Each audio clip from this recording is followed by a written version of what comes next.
Kiat yang paling pertama, teman-teman sekalian, yang harus kita fahami adalah syukur. Syukur. Ya. Mensyukuri nikmat yang Allah berikan. Tidak akan pernah bertambah sebuah nikmat tanpa syukur. Ya. Dan ingat, tolok ukur melihat nikmat itu adalah dengan pandangan agama. Jangan pernah mengikuti hawa nafsu Anda. Ini penting sekali. Ya. Karena banyak orang, karena dia mengikuti hawa nafsunya, maka dia melihat makanan misalnya depan matanya belum mencapai target yang dia inginkan, maka dia tidak syukuri. Padahal sebenarnya itu sebuah nikmat. Ya. Kita renungi dulu dalil-dalilnya, baru kita akan coba berikan beberapa contoh berhubungan dengan masalah ini. Misalnya yang pertama, teman-teman sekalian, Anda lihat surah Ibrahim, surah nomor 14 dalam Al-Quran. Ini ayat yang sangat masyhur ya. Ayat 7-nya, surah Ibrahim, surah nomor 14 ayat 7. A'udzu billahi minasyaitonir rajim. Wa idh ta'adzana rabbukum la in syakartum la azidannakum wa la in kafartum inna azabi lasyadid. Ingatlah, maksudnya pelajarilah, ya.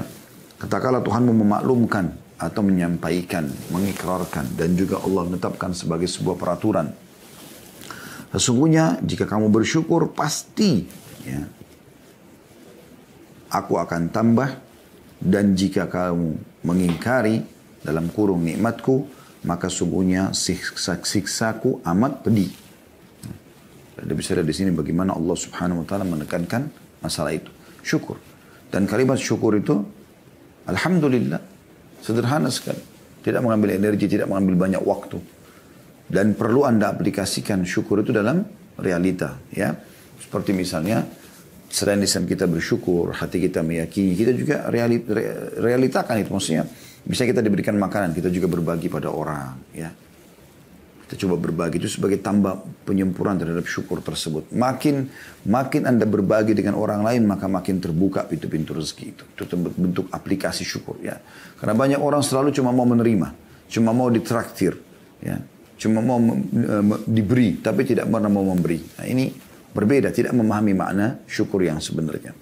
Juga Anda bisa lihat Allah SWT sebutkan dalam surah Al-Ankabut, surah nomor 29 ayat 17, ya. Surah nomor 29 ayat 17. Silakan Anda buka. Allah berfirman, A'udzubillahi minasyaitonirrajim. Innama ta'buduna min dunillahi awthanan wa takhluquna ifka.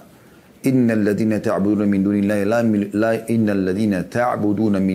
la yamlikuna lakum rizqan fabtaghu 'indallahi rizqa wa'budu washkuru la ilaihi turja'un. Artinya sungguhnya apa yang kamu sembah selain Allah itu adalah berhala. Tidak ada manfaatnya. Kuburan, patung, jimat, pohon, apalah selain daripada Allah. Berhala, ya. Dan kalian buat-buat itu dengan dusta. Bohong. Oh, ini punya kekuatan, ini bisa memberikan rezeki, ini bisa menyembuhkan penyakit. Dusta besar. Ya. Allah mengatakan itu. Ya. Kalau itu semua ifka, kedustaan. Orang-orang Mekah begitu. Mereka bawa patung, yang uniknya mereka yang datangkan batu itu, mereka yang pahat, mereka yang ukir, mereka yang bentuk matanya, hidungnya, mulutnya, mereka yang warnain, mereka yang kasih nama, lalu mereka panggil Tuhan. Ini kebodohan yang luar biasa, gitu kan? Berapa banyak orang juga begitu dalam sholat. Iyyaka na'budu wa iyyaka nasta'in. Hanya kepadamu kami menyembah, hanya kepadamu kami minta tolong. Habis salam, minta pada kuburan di sebelah masjidnya. Lalu mana komitmen tadi Anda katakan hanya kepadamu, hanya kepadamu. Imam Nawawi rahimahullah mengatakan, aku heran melihat orang-orang yang meminta-minta pada kuburan. Padahal sebenarnya dalam kuburan itu orang seperti dia yang sudah jadi tulang belulang. Kalau kita yakin kuburan orang soleh itu bisa memberikan manfaat kepada kita, kenapa kita tidak yakin kepada pencipta dia, pencipta tanah dan batu nisan itu adalah Allah yang lebih mampu. Dan Allah Al-Hayyul Qayyum, zat yang maha hidup dan terus-menerus mengurus makhluknya. Itulah yang dilakukan oleh para sahabat Nabi Ridwanullahi alaihim. Sendal mereka putus, mereka angkat tangan ke langit mengatakan, Ya Allah, berikan aku rezeki. Minta kepada Allah. Apapun Allah menyuruh kita manja kepadanya. Minta. Makanan, minuman, apa saja. Dalam sebuah hadis qudsi riwayat Bukhari kan begitu. Ya. Kata Allah SWT, wahai anak Adam. Ya. Kalian semua lapar kecuali yang kuberikan makanan. Mintalah makanan padaku. Kalian semua haus kecuali yang kuberikan minuman. Maka mintalah minuman kepadaku. Kalian semua tidak menggunakan pakaian. Kecuali aku berikan, mintalah kepadaku. Allah SWT suruh minta kepadanya. Minta. Allah selalu suruh kita minta, manja kepadanya. Kenapa gak mau? Ya. Tapi banyak orang menipu dirinya sendiri. Bahkan saya pernah ketemu dengan seorang ikhwah. Waktu awal-awal dia hijrah, dia memberikan kepada saya sebuah benda gitu. Benda ini seperti kaca gitu. Tiba-tiba dicelupin di air, lalu kemudian dia bilang, Ustaz coba minum airnya. Saya minum. Terus kemudian ditekan tangan saya dari belakang katanya. Saya coba praktekin. Ya. Habis itu dia bilang, lebih ringan kan Ustaz? Saya bilang, akhi, ini kebohongan. Pastikan antum ini membeli barang ini dari orang-orang yang tidak benar. Dari dukun dan seterusnya.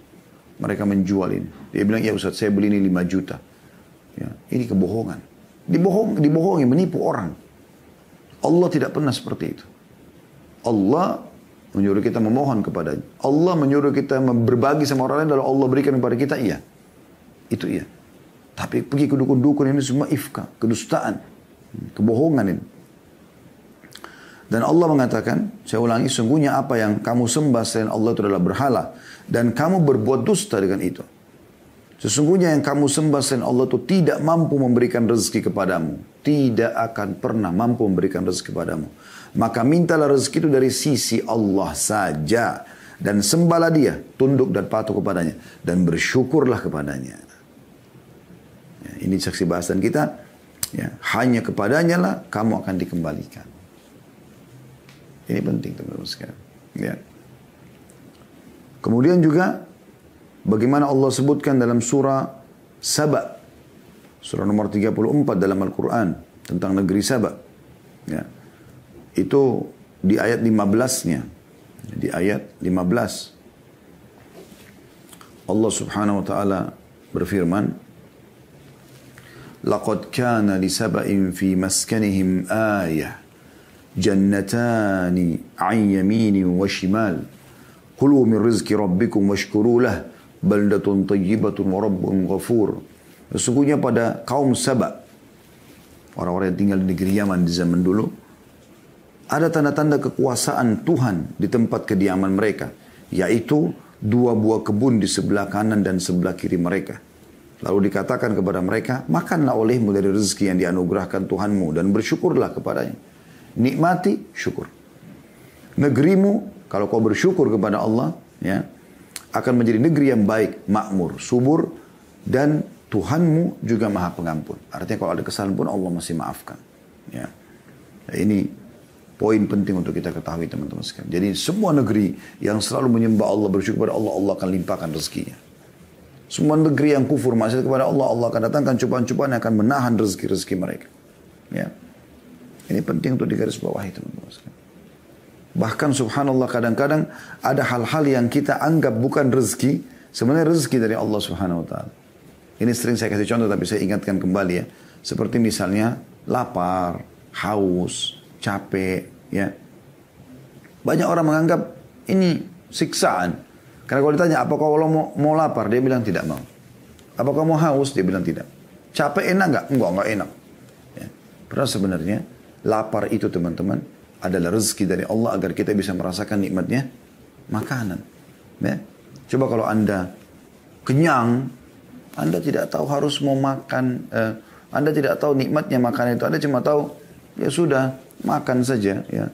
Apa yang mau makan, mau manis, asam, pedas, oke, kita pilih. Tapi kalau orang lapar teman-teman, dia tahu bagaimana nikmatnya makanan itu. Ya. Begitu juga dengan orang haus, dia tahu nikmatnya dahaga itu, dia tahu nikmatnya minum. Begitu juga dengan capek.